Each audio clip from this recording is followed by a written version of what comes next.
Joining me now, former acting White House Chief of Staff and former Office of Management and Budget Director, Mick Mulvaney. Good morning to you, sir. Good to see you.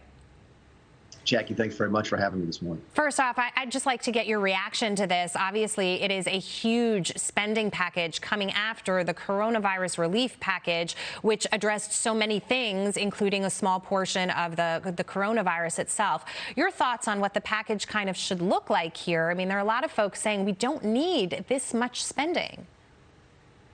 Sure, there's a couple different things. First of all, I don't think people grasp exactly how much $2 trillion is. I think the specific proposal is 2.3, and every time we do that, it sounds like it's a small change from 2 trillion to 2.3 trillion. That's $300 billion. The overall budget, Jackie, of the United States government, the budget that we wrote every single year at the Office of Management and Budget, was about $1.3 trillion. So this bill by itself, which may get a couple of weeks worth of debate, will spend almost twice as much as the entire federal government does in a single. And it's got bits and pieces in it that are just mind-blowing. I think there's $400 billion for care for the elderly.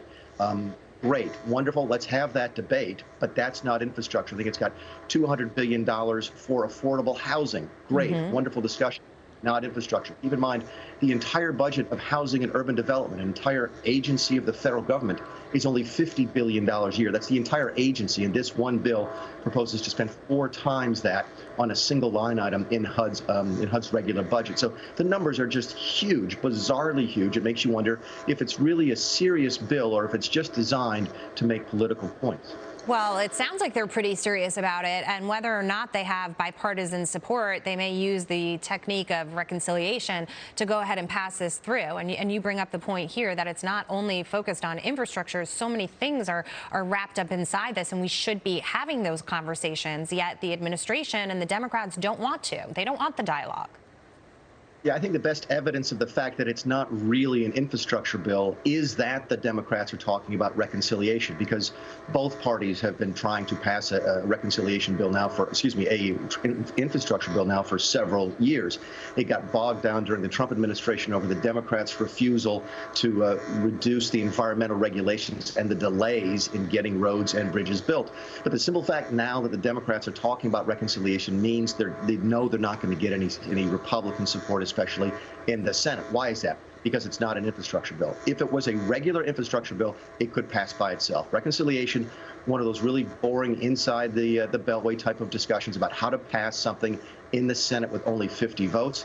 Traditionally, we would never be able to do that more than twice a year. Democrats are now talking about using it again and again and again to pass their agenda. Yeah, and you've even got some moderate Democrats out there who aren't necessarily supporting a plan that is quite so expansive at this point, you know, with this kind of numbers that we're talking about here. And President Biden ran on sort of this moderate platform. At least that's what he made people think. And now he is sort of feeling this pressure and this heat from the extremists, the left extremists in the party. And that's what this bill, to me, seems like an example of.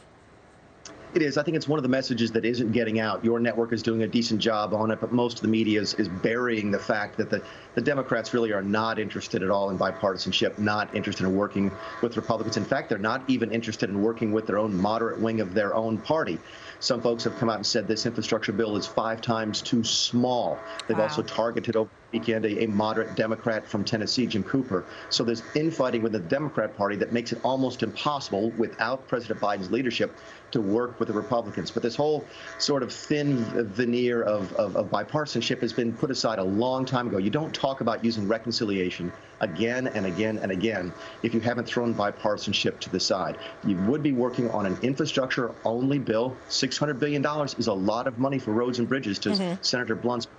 And it could pass with bipartisan support, but I don't think you see the Biden administration having any interest in doing that. Okay, so walk me through this. Say this bill is passed through reconciliation, and say we see tax rates change, and I mean, that is how the administration said they're going to pay for this. The first thing that they would do is increase the corporate tax rate from 21 to 28%. So all this spending, we're going to stifle businesses, we're going to raise taxes on capital gains, we're going to tax families making, you know, $400,001, an extra 3%. I mean, this is going to have an impact. The American people are going to be paying for this.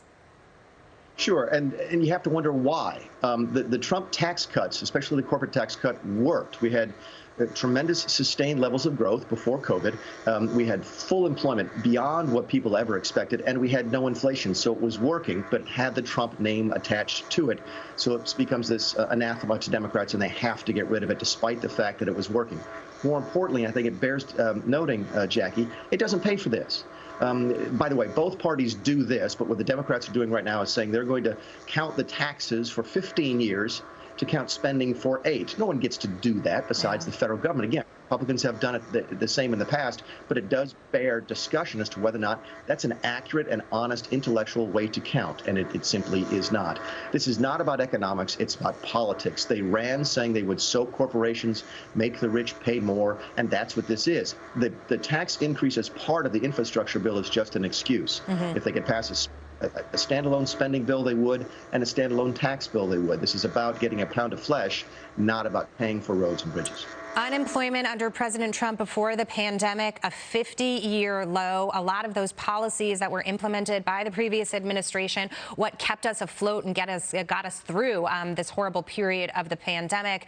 And then all of a sudden we could pour cold water on that. Mick Mulvaney, thank you so much for joining us, sharing your insight today. Obviously, we're going to watch and see what happens with all of this. It's very concerning, and it will have an impact on the American people. Thank you for your time.